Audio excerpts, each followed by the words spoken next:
Hello students last lecture में हमने संधारित्रों के श्रेणी क्रम संयोजन और समांतर क्रम संयोजन पर आधारित क्वेश्चन को सॉल्व कराया था।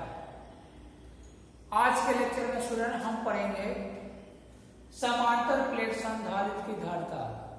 इससे पहले एक पॉइंट और हमने बताया है, क्या संधारित्र क्या होता है, संधारित्र की धारिता क्या होती है और संधारित्र की धारिता को प्रभावित करने वाले कारक क्या होते हैं।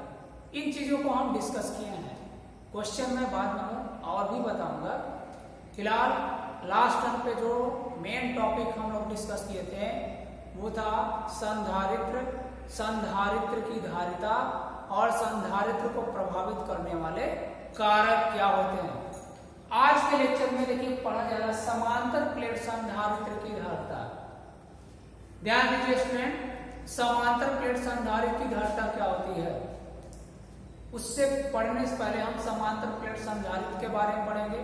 देखिए समांतर प्लेट संधारित्र में किसी भी धातु की दो समांतर प्लेटें होती हैं, यानी दो समतल प्लेटें होती हैं जो एक दूसरे के समांतर एक दूसरे से कुछ दूरी पर विद्युत रोधी स्टैंड की सहायता से रखी गई रहती है ना, जिन पर बराबर व विपरीत आवेश होता है। क्या होता है अपने स्टूडेंट, समांतर प्लेट संधारित्र में किसी भी धातु की दो समतल प्लेटों को एक दूसरे के निकट कुछ दूरी पर या एक दूसरे के समीप विद्युत रोधी स्टैंड की सहायता से रखा जाता है। ये प्लेटें परस्पर विपरीत आवेशित होती हैं, है ना, जिसमें पहली प्लेट का संबंध विद्युत स्रोत से और दूसरी प्लेट का संबंध हम क्या करते हैं, पृथ्वी से कर देते हैं, है ना। ध्यान दीजिए हमने लिख भी दिया क्या, समांतर प्लेट संधारित्र में किसी भी धातु की दो समतल प्लेटों को एक दूसरे के निकट थोड़ी दूर पर विद्युत रोधी स्टैंड की सहायता से रखा जाता है। प्लेटें परस्पर समांतर रहती हैं तथा इनके बीच के स्थान में वायु या कोई परावैद्युत पदार्थ भरा रहता है। ये होता है समांतर प्लेट संधारित्र। डायग्राम के थ्रू देख लीजिए, समांतर प्लेट संधारित्र में क्या होगा, किसी भी धातु की दो समतल प्लेटों को क्या किया जाएगा, दो समतल प्लेटों को एक विद्युत रोधी स्टैंड की सहायता से एक दूसरे के निकट समीप में रख दिया जाता है। एक प्लेट ये हो गया, दूसरा प्लेट एक और प्लेट ऐसे ले लीजिए, इन दोनों प्लेटों को ऐसे रख दिया जाता है एक दूसरे। पहली प्लेट का कनेक्शन हम क्या करते हैं, इलेक्ट्रिक सोर्स से, विद्युत स्रोत से, है ना। पहले प्लेट का संबंध विद्युत स्रोत से, जबकि दूसरी प्लेट का संबंध हम क्या करते हैं स्टूडेंट, पृथ्वी से कर देते हैं। यानी फर्स्ट प्लेट क्या होगा, विद्युत स्रोत से, और दूसरी प्लेट का संबंध पृथ्वी से कर देते हैं। यह अरेंजमेंट ही समांतर प्लेट संधारित्र कहलाता है, ठीक है ना। अब इसके बाद देखिए, इस डायग्राम को हम शॉर्ट में ऐसे भी मान सकते हैं, दो प्लेटों के जगह पे हम ऐसे एक प्लेट ये कंसीडर किए, थोड़ा सा एक प्लेट ऐसे हम कंसीडर किया, दूसरा प्लेट ऐसे कंसीडर किया, ठीक है ना। अब इसका कनेक्शन हम इलेक्ट्रिक सोर्स से और दूसरे का कनेक्शन हम अर्थ से कर देते हैं। ये भी डायग्राम दिखाया जा सकता है, ठीक है ना। इस डायग्राम से भी हम क्लियर ऐसे कर सकते हैं। ये क्या होगा, समांतर प्लेट संधारित्र की पहली प्लेट और समांतर प्लेट संधारित्र की दूसरी प्लेट है, ठीक है। ऐसे भी दिखा सकते हैं और ये भी होता है, ठीक है ना। अब आके हम समांतर प्लेट संधारित्र, ये तो मैं डिफिनेशन बताया हूं समांतर प्लेट संधारित्र क्या होता है। अब चलिए हम समांतर प्लेट संधारित्र की धारिता को ज्ञात करते हैं, कैसे फाइंड आउट करेंगे। देखिए फाइंड आउट करने के लिए हम क्या करेंगे, ये डायग्राम फिर से अच्छे से बना दें, ये से खाली हो जाएगा। देखिए स्टूडेंट, समांतर प्लेट संधारित्र में माना एक समांतर प्लेट संधारित्र, माना एक समांतर प्लेट संधारित्र की प्लेटें x व y हैं, जिनमें प्रत्येक प्लेट का क्षेत्रफल a मीटर स्क्वायर है। दोनों प्लेटों का क्षेत्रफल आर ऊपर क्षेत्रफल ए मीटर। पहले क्या है, ये दोनों प्लेटें एक दूसरे से स्मॉल डी दूरी पर स्थित है। देखिए स्टूडेंट क्या माना किसी समांतर प्लेट संधारित्र की दो प्लेटें x व y हैं, जिनमें प्रत्येक प्लेट का क्षेत्रफल कैपिटल A मीटर स्क्वायर है, कैपिटल A मीटर स्क्वायर है, और क्या तथा प्लेटों के बीच की दूरी स्मॉल d है। तो पूरा सेंटेंस कैसे फ्रेम करेंगे, माना किसी समांतर प्लेट संधारित्र की प्लेटें x व y, जिनमें प्रत्येक का क्षेत्रफल a मीटर स्क्वायर है, एक दूसरे से स्मॉल d दूरी पर स्थित है। आगे देखिए पहली प्लेट, अब क्या प्लेटों के बीच ऐसे मान लेंगे प्लेटों के बीच के माध्यम का परावैधता मिलना k है। आगे देखिए पहली प्लेट का संबंध विद्युत स्रोत से, पहली प्लेट x का संबंध विद्युत स्रोत से, जबकि दूसरी प्लेट y का संबंध पृथ्वी से कर दिया जाता है। इतना तो क्लियर हो गया।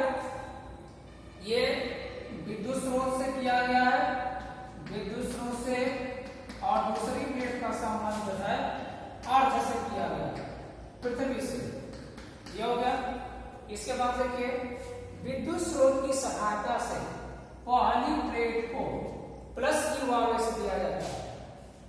तो क्या होगा, यह प्लस क्यू आवेश प्लेट के भीतरी सतह पर एक समान रूप से वितरित हो जाता है, फैल जाता है, तथा विद्युत प्रेरण की घटना से प्लेट y यानी दूसरी प्लेट के भीतरी सतह पर उतना ही क्या होगा, माइनस चार्ज जनरेट हो जाएगा।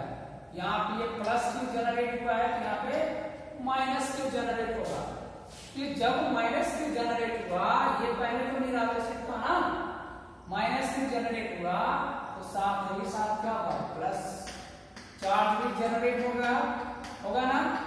ये प्लस चार्ज क्या आता है, यहाँ से आकर के पृथ्वी में निराकर्षित हो जाता है। यहाँ से का जो प्लस क्यू चार्ज है क्या हो गया, अर्थ में आ गया। तो इस प्रकार ये दोनों प्लेटें क्या हो गई, विपरीत आवेशित हो गई। विपरीत आवेशित होने के बाद इसमें प्लेटों के बीच एक समान वैद्युत क्षेत्र उत्पन्न हो जाता है, जिसकी दिशा धन प्लेट से ऋण प्लेट की ओर होती है। एक समान वैद्युत क्षेत्र ये उत्पन्न हो जाता है, ठीक है ना। अगर प्लेटों के बीच का माध्यम y का निर्वात रहता, उसी वैद्युत क्षेत्र को हम E नॉट से रिप्रेजेंट करते हैं, ठीक है। अब देखिए प्लेटों के पृष्ठ पर, दोनों पृष्ठों पर आवेश का पृष्ठ घनत्व मान लीजिए क्या है, यहाँ पे सिग्मा प्लस में होगा, और दूसरे वाले प्लेट पे क्या होगा, सिग्मा माइनस में होगा। ये आप देखिए, ये प्लेट x था, ये प्लेट y था। अब क्या स्टूडेंट, ये सारा जो डायग्राम हमने बनाया है, और इसी डायग्राम के अकॉर्डिंग हम क्या करते हैं, स्टेटमेंट में लिखते हैं क्या, कि माना एक समांतर प्लेट संधारित्र की प्लेटें x व y एक दूसरे से स्मॉल d दूरी पर स्थित है ना, तथा प्लेटों के बीच के माध्यम का परावैधता देना k। आगे क्या, पहली प्लेट का संबंध विद्युत स्रोत से, जबकि दूसरी प्लेट का संबंध पृथ्वी से कर दिया जाता है। इस प्रकार प्लेटें क्या होती है, अब क्या, पहली प्लेट को विद्युत स्रोत की सहायता से प्लस क्यू आवेश दिया जाता है, तो यह आवेश प्लेट के भीतर, पहली प्लेट के भीतरी सतह पर एक समान रूप से वितरित हो जाता है, तथा विद्युत प्रेरण की घटना से दूसरी प्लेट y के भीतरी सतह पर प्लस क्यू के बराबर माइनस क्यू चार्ज उत्पन्न हो जाता है, तथा y प्लेट का जो प्लस क्यू चार्ज बाहरी सतह का चार्ज है वो पृथ्वी में चला जाता है। इस प्रकार दोनों प्लेटें विपरीत आवेशित हो जाती हैं, तथा प्लेटों के बीच एक समान वैद्युत क्षेत्र E उत्पन्न हो जाता है। आगे चलिए, मान लीजिए माना प्लेटों के बीच क्या, माना प्लेटों के बीच क्या होगा स्टूडेंट, बीच वायु में उत्पन्न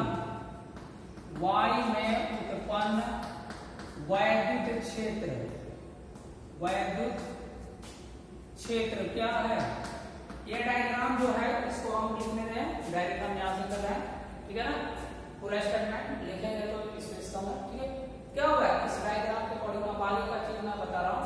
मान लीजिए प्लेटों के बीच y1 वायु क्षेत्र E0 है, तो आप फर्स्ट चैप्टर में जब गाउस का एप्लीकेशन बता रहे थे तो दो विपरीत आवेशित प्लेटों के बीच वैद्युत क्षेत्र की तीव्रता का फार्मूला क्या पढ़ते हैं? यहाँ जाएगा E0 sigma upon epsilon not, या सिग्मा का वैल्यू Q अपॉन ए होता है ना, Q upon A epsilon not, तो ए नीचे आ जाएगा, इसी को लिख सकते हैं Q upon epsilon not a. आगे देखिए, यदि प्लेटों के बीच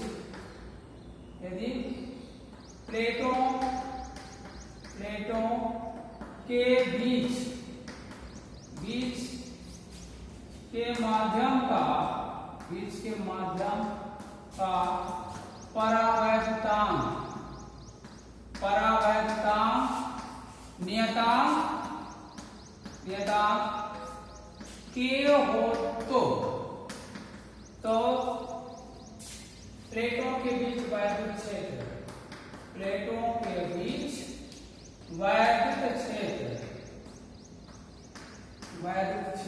क्या हो जाएगा इसमें?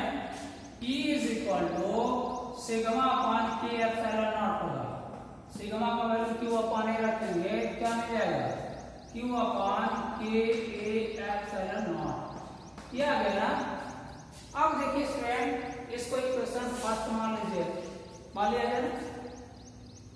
अब इस संधारित्र की प्लेटों के बीच अगर स्थापित विभवांतर कैपिटल V हो तो प्लेटों के बीच स्थापित विभवांतर कैपिटल V हो, क्या करेंगे? मानेंगे माना प्लेटों के बीच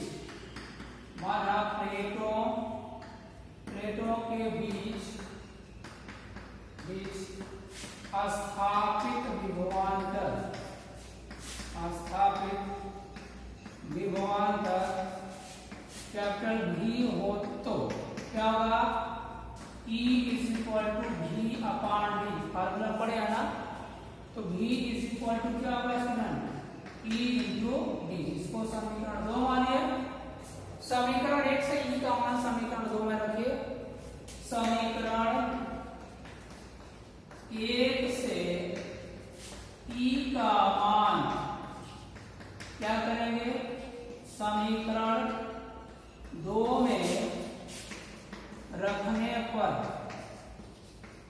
रख दिया जाए। समीकरण 2 में रखने क्या मिलेगा स्टूडेंट? रखा जाए समीकरण 2 में V is equal to E का मान रखिए। E का यह मान ला करके यहाँ पे रखो, क्या होगा? Q upon K epsilon not और क्या होगा? Into D। अब देखिए V का वैल्यू मिल गया ना।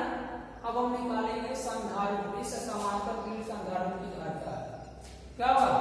अतः समांतर प्लेट संधारित्र की धारिता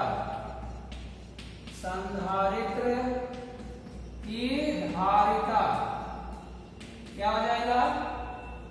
C is equal to Q upon V। V का यह वैल्यू है, उड़ा करके यहाँ रखिए, क्या मिलेगा?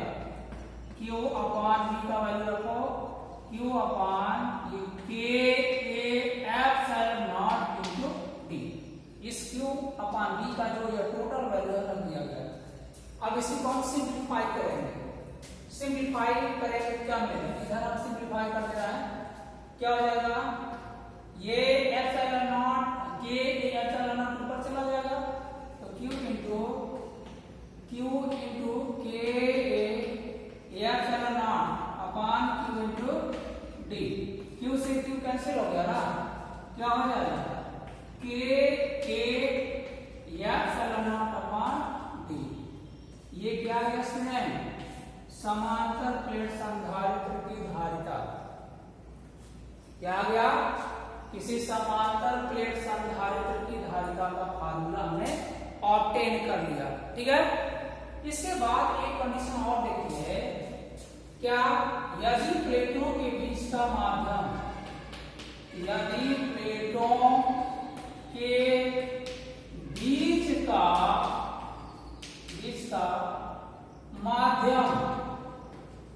माध्यम वायु या निर्वात हो तो स्टूडेंट क्या हो जाएगा, k = 1, तो क्या होगा, संधारित्र की धारिता, समांतर प्लेट संधारित्र की धारिता, उस कंडीशन में क्या करेंगे, C0 से रिप्रेजेंट करते हैं, और C0 क्या होगा, इस k की जगह 1 लिखेंगे तो क्या होगा, ε0 d बचेगा। तो भाई 1 यहाँ लिखोगे, 1 से मल्टीप्लाई करेंगे, बस यही आएगा ना, तो ये आ गया।